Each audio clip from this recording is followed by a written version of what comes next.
It's a privilege to be on this panel. In fact, when I saw the topic, how do you cope? I asked myself, I'm struggling to cope.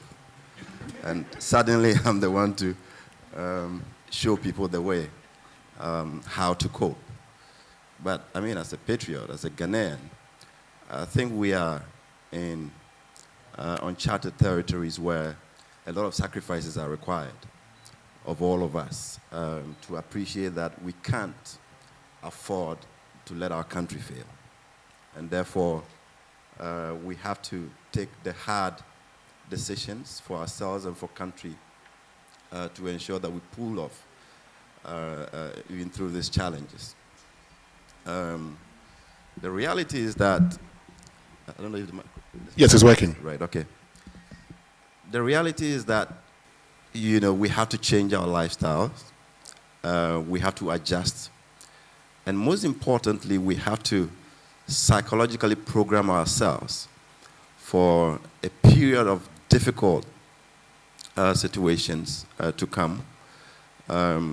Inflation above 40% is not going to go away overnight.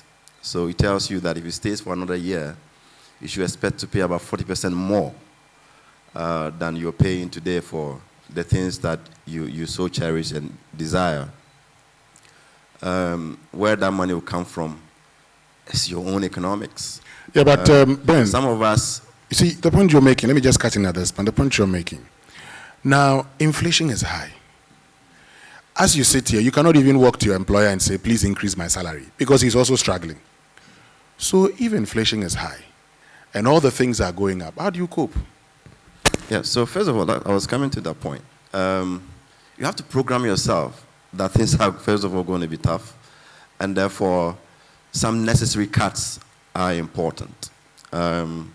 If you used to, there's this joke around that people are now going to have to start to have one good meal a day and adjust to more water, which you cannot really avoid.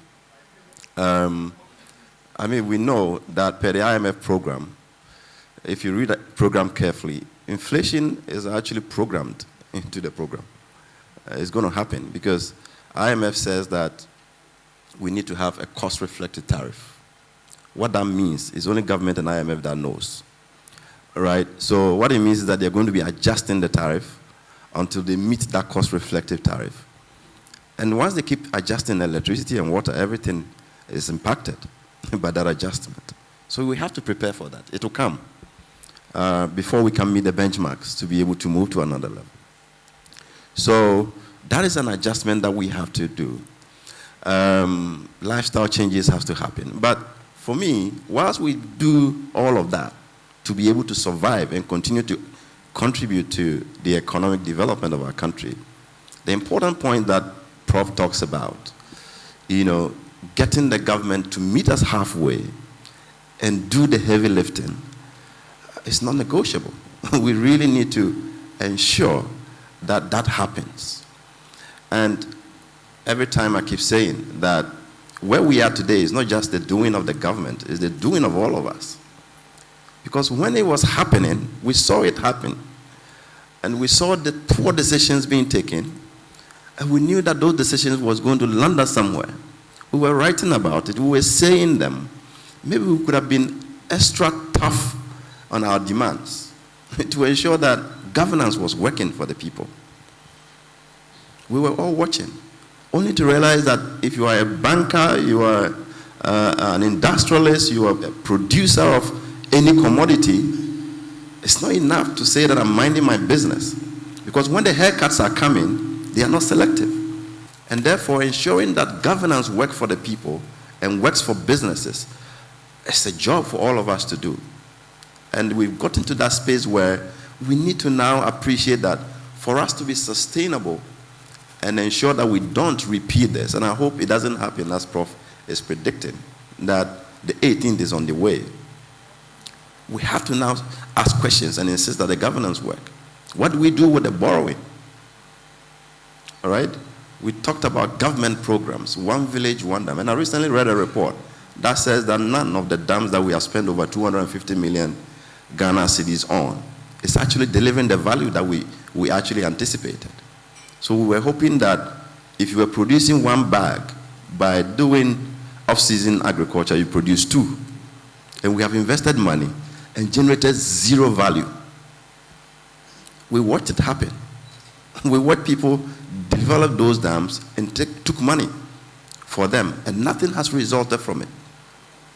The biggest crime of our country is our procurement system, where consistently it has been reviewed, and we know that corruption is so massive in our procurement system, and we have tracked it. It will be difficult for you to find any government contract above $1 million go through competitive tender in this country. It is so sourced. And not just because you go on the shelf and you can see 1 million, and government also went for it for 1 million, which you wouldn't have problem with. You will see 1 million thing on the shelf, and the government will go for it for 10 million, and it will still be so sourced. Go through the numbers. We all have to be interested. The chairs that government procure, how much do they buy them? We all go to the market. The basic things that government procure, 5 times more than what you can buy on the shelf. But we watch them happen, and then they crystallize into debt, and they have the power of the state to pass laws to tax you more, and we are watching.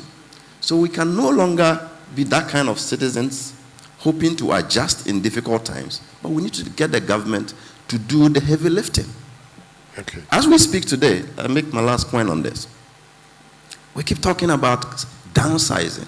I know it may be difficult for you to now start getting rid of junior staff, fresh degree holders who have been packed into the institutions and not generating value, right? It may be difficult. But there are people in these institutions of government who were doing fine. They were working. They have their own businesses.